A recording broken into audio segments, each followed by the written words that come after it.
If you have a messenger to pudding, what would it be? Why? Why? 波兰，斯拉夫人的故乡，位于欧洲的心脏，自古就是兵家必争之地。二战后加入社会主义阵营，再到1989年又改成了民主国家。那么接下来跟着镜头走进欧洲的桥头堡，俄乌中的波兰。欢迎回到阿科在路上的频道。这一期呢，我将离开立陶宛，前往波兰。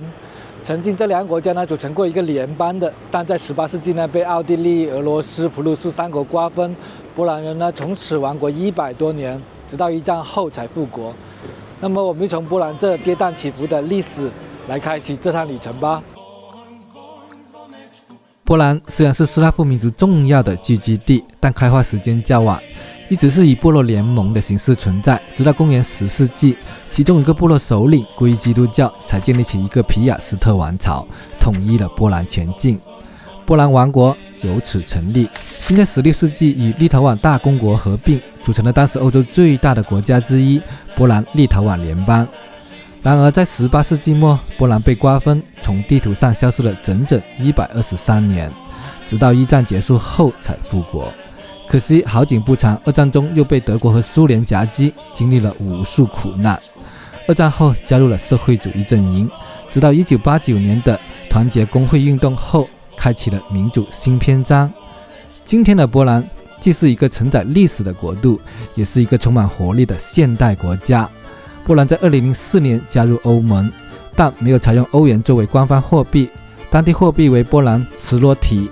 现今人口3800万，面积312696平方公里，欧洲的第9大国家，属温带大陆性气候，冬寒夏暖，四季分明。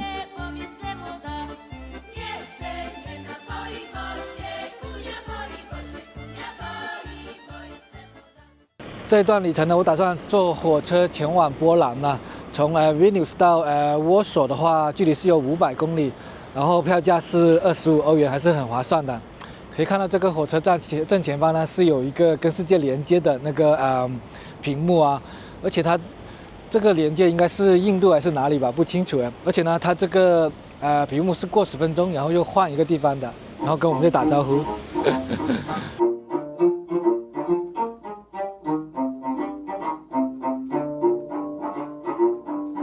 到车厢上面，这个车厢挺大的，但就那么几节。你看到还是很人性化的，有很多无障碍的座位。然后这边是洗手间，这洗手间还是自动的，看一下。这跟日本的那个动车的洗手间差不多啊。哇，还挺干净整洁的。这辆动车呢，它还有免费的 WiFi 的。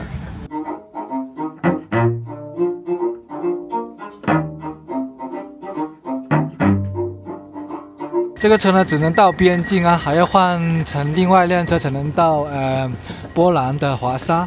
现在换这辆车呢就不一样了啊，上去看一下什么情况。这里要按一下才能开门的。这车外面看起来不是很好，里面还是别有洞天的嘛，都是自动的啊。这外面看起来有点像我们国内的绿皮火车，但里面挺现代的。这个是灯嘛，但是可能还没启动，启动后这个照明灯就可以用了。然后这边还有一个垃圾桶，哇，你想象到吗？在座位上面有垃圾桶哎。来看一下这边的厕所吧，都是自动式的啊。这边看了一下，这个厕所也挺大的啊，也很干净。这里还有一个给婴儿用的。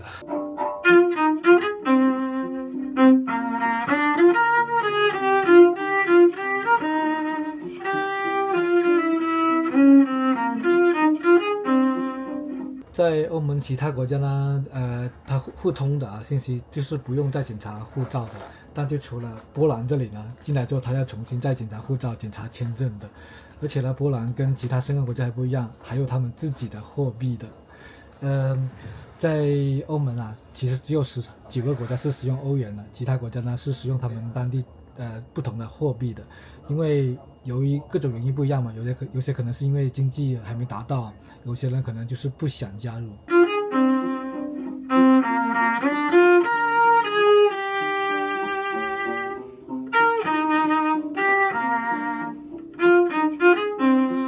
这是 Suwaki 啊，就是路过了一个小镇。你看到在这边的人的穿着就质朴一点了，相当于是这里就是波兰的一个小镇了。How to say coffee in Poland? Kawa. How to say thank you in Poland? Dziękuję. Dziękuję. Dziękuję.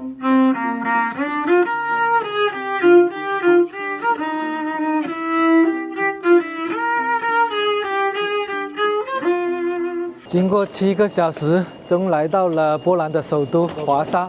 这里呢也是欧盟的第7大城市。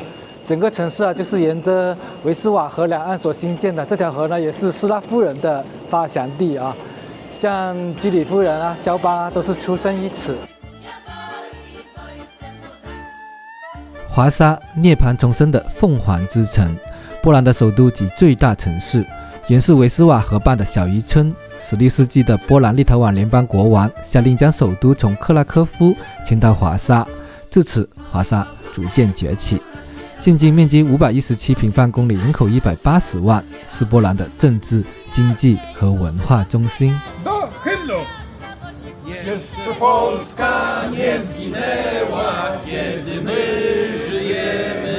整个华沙呢是有挺多个火车站的啊。刚才在东站停，这里呢是他们的中心站，我就在这个站下车。这个中央火车站还是挺大的啊，非常多的月台，而且现在都已经晚上了，还是人来人往的。我们先出去吧。从这个街景来看，其实跟深圳、上海没什么区别啊。波兰呢，不愧是欧盟 GDP 成长最快的国家之一了。要是不看行人的话，是不是觉得这里就是深南大道？到住的地方呢，这里呢是自助办理入住的啊，然后用密码在这个密码箱里面拿钥匙，拿到了。结果这个钥匙箱里面呢没有这个大门的那个门禁卡，真的太可恶了。然后打电话又联系不上，哇，很崩溃啊！现在啊，太狼狈了。等了半个多小时才有人下来开门，然后我趁着人家开门就进来了。一进来呢，可以看到这是一个改成3个房间的一个公寓啊。然后这边的厨房就是共享的，然后这边就是我的房间啦。啊，好小啊！这么一个房间，价格是接近180人民币。像我这种常年在外的旅行博主，睡过上千张床，甚至床垫呢才是睡眠质量的关键。今天观众们有福啦，给大家推荐一款由 Ella 代言的德国 A 码床垫，全球销量超过1000万件商品，而且获得是60家国际奖项的认证。那么我们一起来开箱德国 A 码的石墨烯黑钻石床垫。已经拆出来了，可以看到它是这种卷孔压缩包装的，运送体积非常的小啊。而且很贴心哦，还有一个小小的工具。我现在开始拆了哦。可以看到床垫的两旁呢都是有这种把手的啊，搬运便捷，非常的贴心啊。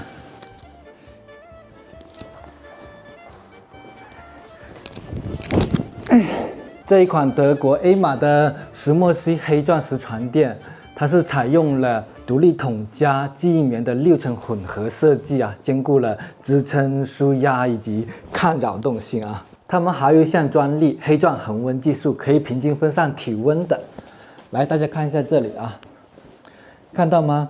第一层记忆棉的黑色点点呢，就是石墨烯成分，可以吸收夜晚睡觉时产生的体热。相比一般的记忆棉啊，提升了40%的透气度，温度调节效果呢也是增加了23%的，而且啊侧躺上去，脊椎人成一条直线的，非常符合人体工学设计。我手上这款呢就是黑钻石记忆枕，它是3层记忆棉设计，这一层黑色的就是石墨烯棉层，凉感透气，还可以根据自己的喜好啊调整枕头的高低软硬的。我现在套上德国 A 码的防水抗敏保洁垫，是有益生菌的保护层、抗螨虫的设计。相较于传统的床套啊，德国 A 码保洁垫使尘螨过敏数量减少89.3%。如果家里有小朋友或者是你朋友生理期，也不用担心，它是防水，不会弄脏床垫的，而且呢是可以直接扔到洗衣机里面清洗的。大家不用担心质量问题啊，德国 A 码的床垫呢是有100天的免费试睡，提供10年保固，全台免运费到府安装。我试睡1个月后的体验感想啊，超高的颜值，睡起呢又是软硬适中，而且啊抗高氧性非常强，夜晚啊翻身都不会吵到枕边人，每天起来都是元气满满的一天。还等什么？赶紧点击资讯栏的链接，获得新年特别优惠，最低55折，使用我的折扣码阿珂10就能享有选品项9折优惠，可再搭配官网活动一起使用哦。那么我们回到波兰。大家早上好，看我身后这栋建筑是不是很像在莫斯科？很像莫斯科的国立大学啊。没错，这是在苏联时期斯大林送给波兰人的礼物啊，一栋高230米的建筑啊，包括现在它也是华沙最高的建筑啊。这栋建筑呢就坐落于中央火车站旁边啊。它现在是改成了科学文化宫，但其实波兰人呢不是很喜欢这栋建筑的，因为呢这是被视为是苏联统治波兰人的象征啊，所以给它起了很多的外号，比如斯大林注射器等等。在这个 Standard 银行呢是可以用银联的，我这边呢取了1000的芝罗底啊，就是长这样子的。然后换算成人民币呢是扣了1830，然后还有30块钱的手续费。在华沙很多公园啊，在那边一个公园，然后走几步在这边又是一个公园。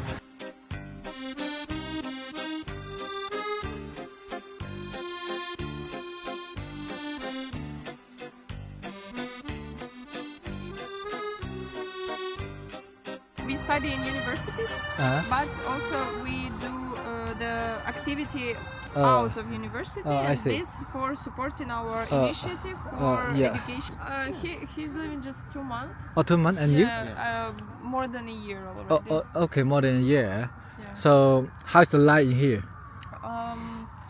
It's I would say it's quite well. I like this city. I like big cities, and Warsaw is a big city, so yeah, Okay. I like it. Yeah. Oh, it's okay. How about the social security? How about the medical care? How about the economy in here? Medical care, it's also okay. I would say it's do you need to pay to get a cure? no. If you have like proper documents, I then see. you don't need to pay. Oh, I And see. it's but when you don't pay, you can get not so good quality. Like it can be very long process. Oh, I see. Very long process of Okay. of getting some cure. What's the situation in UK now, in the world? The situation is quite tense. It's tense because on the front line we don't have enough soldiers, and we still need high quality weapon. But we don't give up. We don't give up, and the life in Ukraine, like not on the front line, the life in Ukraine goes on. Yeah. And it's quite okay. For example, in my university, students are going for courses, like for offline lessons. And it's I hope so. The peace. Life goes on. Let's go on. This my city Nikopol is about to add some electric station in the city Energodar. It's the Russian occupied electric station. It's just killed to city Nikopol. It's my mother to living. It's talking to so it's okay. These people living to. It's just nice life. It's just before war. Okay. But to 5 days ago or sort of 5, it's to die. It's just people. It's 1, 2. It's Many bomb shellings. Oh, I'm so sorry. Many bomb about shellings, especially in south and east. Yeah, it's not. So, easy. which part are you from Ukraine? Which I'm part? from Kiev, from capital. Okay, the capital. And he's from south. Nikopol. Oh, the It's south. City Nikopol. South. Oh, I see. Please support Ukraine. Yeah, exactly. Yeah, support Yeah. Ukraine like financially and by your prayers as well. Yeah. Okay. And you, I mean, do you want to say something to the president of Russia? I mean, Putin. Why to use this war? Is people to lives is okay, nice, but to this, it's moral to psychical to this traumatism psychical. It's die to kids, die to children, die to children's mate. Why? It's true. I make to happy to going to college, to transport, to traveling or city or Kiev, Dnipro, Lysychansk, Kharkiv, Mariupol is my favorite cities to railway or sea. Why? Why all of this death, destroying all of this? It's just no sense. I'm so sorry about that. Yeah. Thank you. Yeah. Thank you. Thank you. Okay. See you. Bye bye.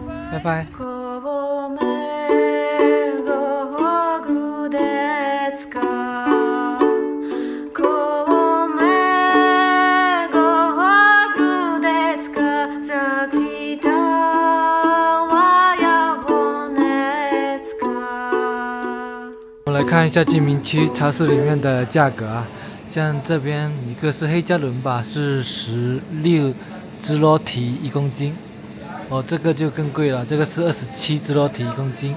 橙子的话是9支罗提1公斤。波兰的饺子也是很出名啊，可以看到有各式各样不同的饺子啊，非常的多啊，有小的，有大的，还有辣的啊。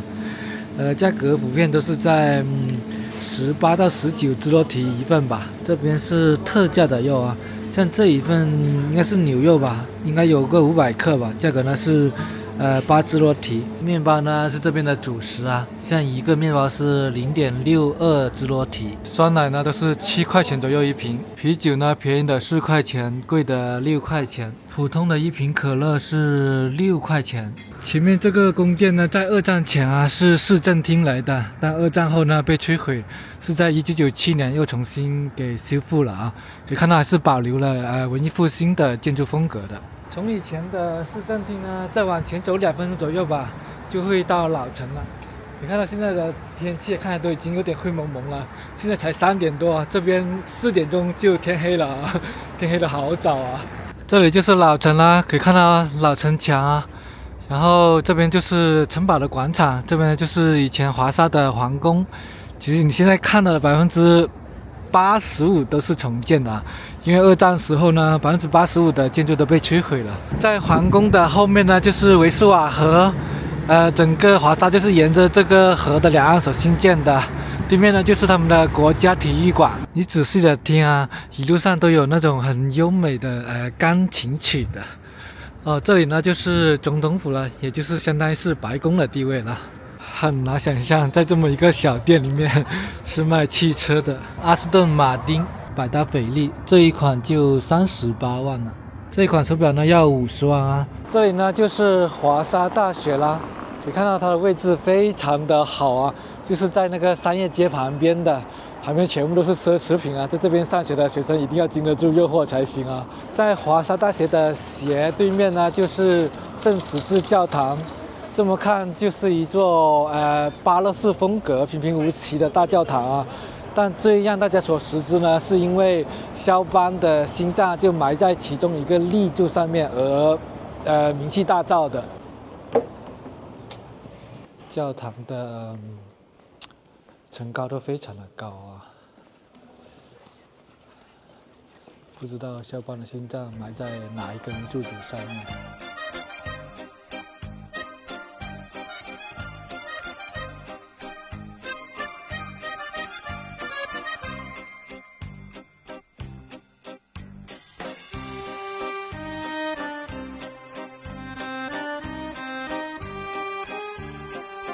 现在4点钟，已经开始天黑了。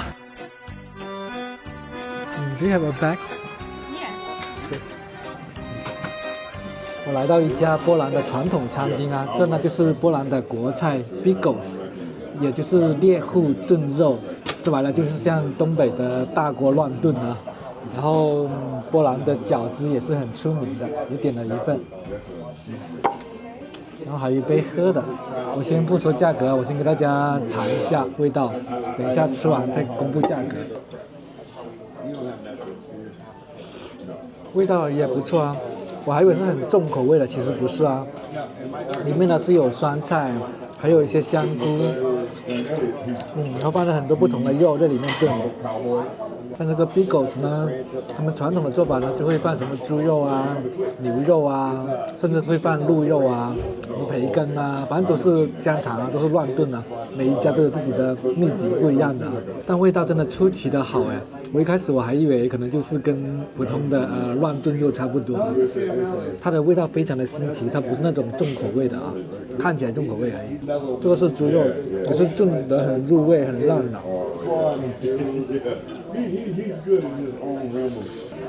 来试一下饺子，那牛肉丝是就是煮得很烂，然后呢那个牛肉呢就是可以拉丝的，非常的细腻的。它这个蘸酱啊是肉酱来的，里面是肉来的，然后还有其他不同的调料，其实它味道都很清淡，不是重口的，只是样子看起来比较重口啊。用这个配着饺子吃也是非常的好吃。这种饺子我也是第一次吃啊，味道出奇的好。价格呢是88.97，也就是89。华沙的晚上也是很热闹的啊，这是一个很大的商场，牌子呢都是一些平价的牌子。我去买件毛衣吧，有点冷这里。整个 H&M 非常的大，上下几层。看一下男装，这边普通的一件毛衣价格是要80，围巾55，这一件打底就暖和啊，要165。买完了，现在打个车回去。那么我们明天见。2点多公里啊，然后打车的费用是18块钱。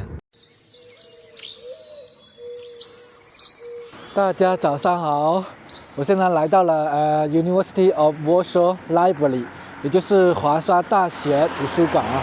这个图书馆呢是非常有特色的，它是有一个很大的空中花园，也是他们市民休闲的地方。它是建于2012年的，但可能现在来的比较早啊，还没有什么人。我们先进去看一下吧。华沙给我感觉呢是一个非常有文化的城市啊，大街小巷到处都是图书馆啊。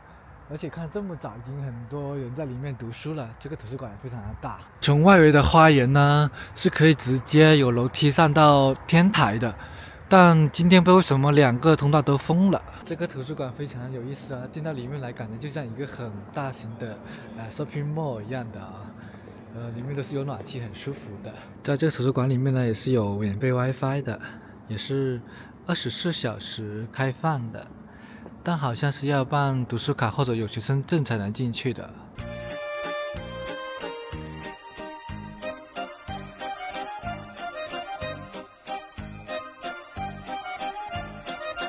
靠近外面这一排呢是可以看到河景的，哇！如果是宿舍的话，真的太爽了吧！在宿舍的对面呢就是哥白尼科学中心，也是可以进去参观的。华沙呢是一座有700年历史的文化古城。但在战争中呢，城市的85%都被摧毁的。但华沙人呢，靠着坚硬不拔的毅力啊，在废墟中重建了这座城市。可以看到，现在是一座古典与现代结合的城市啊。在涅瓦河畔呢，就是华沙人的晨晖，华沙人的精神象征，一座高7米的美人鱼雕塑啊。它是右手持剑，左手持着盾牌，高雅又庄严。然后面孔又很清秀的一座雕像啊，在波兰呢还没尝试过他们的公共交通啊。我在网上面查一些资料呢，感觉这边是有很多坑的，要是买不好的话就会被说是逃票啊，要罚款的，而且罚的还不便宜啊。我也是第一次来坐波兰的公共交通，我来给大家试一下错吧。地铁呢应该就是只有2条线，一个 M1 一个 M2 线啊。地铁站还是很干净整洁，而且是很现代化啊。这边呢应该就是购票的了，来这边试一下怎么买票吧。这边有几种语言呢，有英文就好。它有纸质的，它还有这种交通卡的，试一下纸质的。然后它有20分钟的，有90分钟的，还有short time ticket， 这什么意思？哦，还有1天的、3天的，还有1周的，哦，价格不一样的。我买个20分钟的试一下吧。这是成人，然后买1张票，1张票的价格是3.4块钱。然后这个是是1期跟2期都可以用的，它有个只能是1期的，这个是1期加2期的，就贵一点啊，价格。20分钟的通票，也就是20分钟内呢，随便怎么做啊。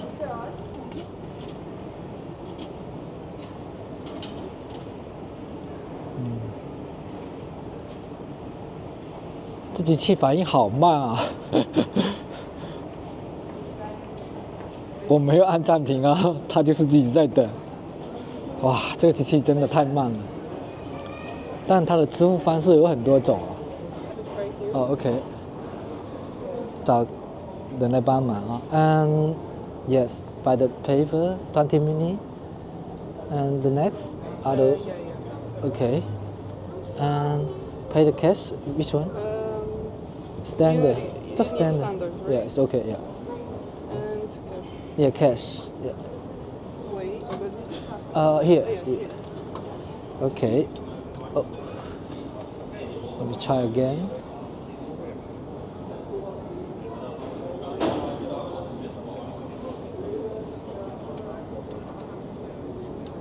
Oh, perfect. Okay, thank you. Yeah. 终于好了。You too, have a good day. Yeah. Okay. 进来了。这个地铁还挺深的啊。它在站站的时候呢，也有防空洞的功能的。所以说，一般在东欧这些国家，它地铁都是挖得很深的。这个地铁站呢，它没有隔离门的。大家能看出来，应该是新修的，建筑都是很新。给大家看看这边，要是逃票的话，什么价格？哇，逃票的话，罚266块钱啊！要是时间越长，罚的越贵。看到这个车厢，都挺干净整洁的，而且呢，它显示都挺好的。这边的线路其实是挺长的。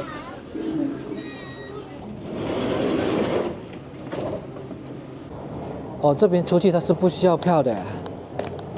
来看一下这边的地铁导购图，这边是 M2 线是东西的，然后 M1 线呢是南北的。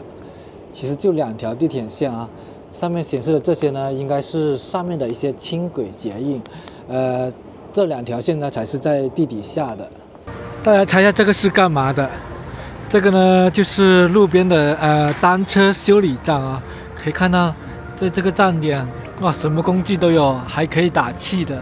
来逛一下金明区当地的一个市场吧，可能之前在超市啊，物价可能会贵一点啊，有点类似一个小型的农贸市场，卖的也是蔬菜啊之类的，然后肉啊，挺平常的水果，但是这边就是蔬果什么都有啊，也不缺的。虽然天气已经变冷了。像土豆最便宜的是3块钱1公斤，黄瓜呢是12块钱1公斤，然后像番茄的话是8块钱1公斤，苹果的话4块钱1公斤。买东西还是要到当地的市场来买才是便宜的啊。像内脏这些的话是12块钱1公斤。这个是干吧，是40块钱1公斤，应该是牛肉吧，价格呢是70块钱1公斤。核桃仁的话是70块钱1公斤。这边是卖一些烟熏的鱼的，但上面没有放价格。哇，这是烟熏的三文鱼。How much is this? 75 per kilo. 1 kilo. 哇，挺贵的啊。And this one? 130. 130. How was your business? Good. Good? Okay.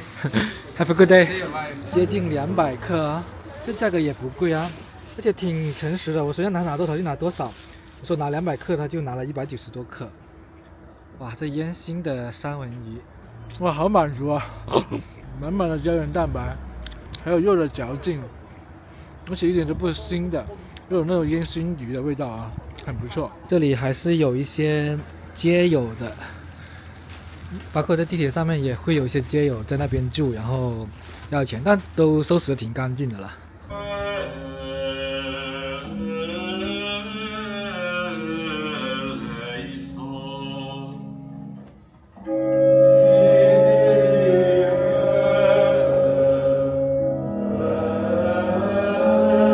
今天呢是波兰的独立日啊，也就是国庆日啊，哇，真的非常隆重。今天这里应该是要举行阅兵仪式的。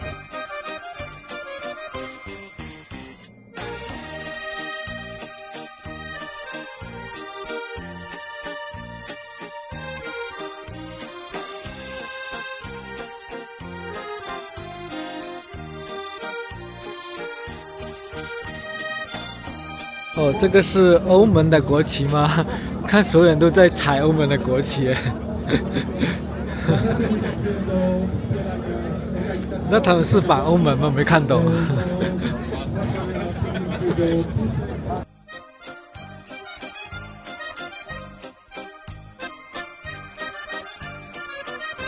So, what's the festival today? Today it's Polish Independence Day. Oh, I see. And we are just celebrating our independence. Like in 1918, we got independence, and also Polish women got rights also to vote, to live around men's. They could work or do things men did, but we couldn't. And it's the most important day in this year. My wish for today is that everyone here are welcome. Even if you are from different country, you can celebrate with us because we are Polish people, and every people who wants to be here are welcome.